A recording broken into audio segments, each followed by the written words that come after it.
మీరు ఏదో ఒక పాయింట్ ఉపయోగించుకుని చెలగాటం ఆపేసేయండి. ఆ చెలగాటం రామకృష్ణ గారు అంటున్నాను, ఇలా గారు అంటలేదు, నేరం చేసిన గారు అంటున్నాడు, గారు అన్నాడు కాబట్టి మేము నేరం చేయలేదంటూ ఇలాంటివి మానుకోండి. ఎక్కడైనా ఇంకా చెలగాటం నేను కూడా చిన్న చిన్న విషయాలు ఎందుకు తీసుకుంటున్నాను, అది మైండ్ అంతే అలాగే ఉంటుంది. అలా తీసుకుంటాను కాబట్టి ప్రతిదీ చెప్పగలిగాను. అలాగని నా మైండ్ అలా వదిలేయకూడదు. మిషన్ అది మిషన్కి ఎలా మేము ఫీడప్ చేస్తే పెద్ద డేటా నన్ను పండితులు మేధావులు చెప్పుకుంటే ఆ స్థాయికి వచ్చేస్తుంది ఆటోమేటిక్ అనమాట. అది మీరు కూడా అంతే. నన్ను తక్కువగా చూడడం మానేస్తే మీరు తక్కువ పనులు చేయడం మానేస్తారు. మీ మైండ్లోనే అంతే. మనం రాంగ్ ఫీడ్ అయితే రాంగ్ ఫీడ్ అయిపోతాం. వెనక్కి తిప్పేసుకుంటున్నాం అనమాట. నన్ను తగ్గించేయడం వల్ల, మీరు తగ్గిపోవడం వల్ల.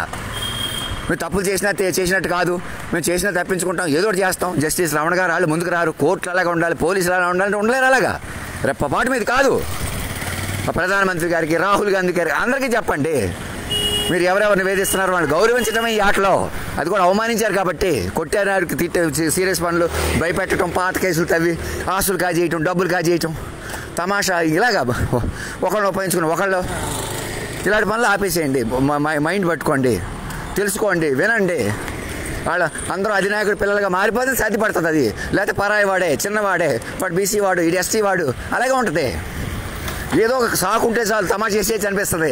ఆ సాకు ఏం లేదు. ఇంకా మీరు అందరూ పిల్లలే, అది కూడా మైండ్ రూపంలో ఉన్నారు. మీరు పట్టుకోవాల్సిన మైండ్, తల్లిదండ్రులు కూడా మైండ్ రూపంలోనే ఉంటారు. అందుకే వాళ్ళు పట్టుకోవాలి. పట్టుకోకపోతే భిన్నంగా వెళ్ళిపోతారు. అది భగవంతుడి తెలివి, నా తెలివి కాదు. నోట్ చేసుకోండి. ఇంకా ఆ సమస్య వద్దు, ఇంకా చాలు. ఇక enough is enough. Please come forward. In a way I'm clearly specifying since years. ధర్మో రక్షతి రక్షత, సత్యమేవ జయతే.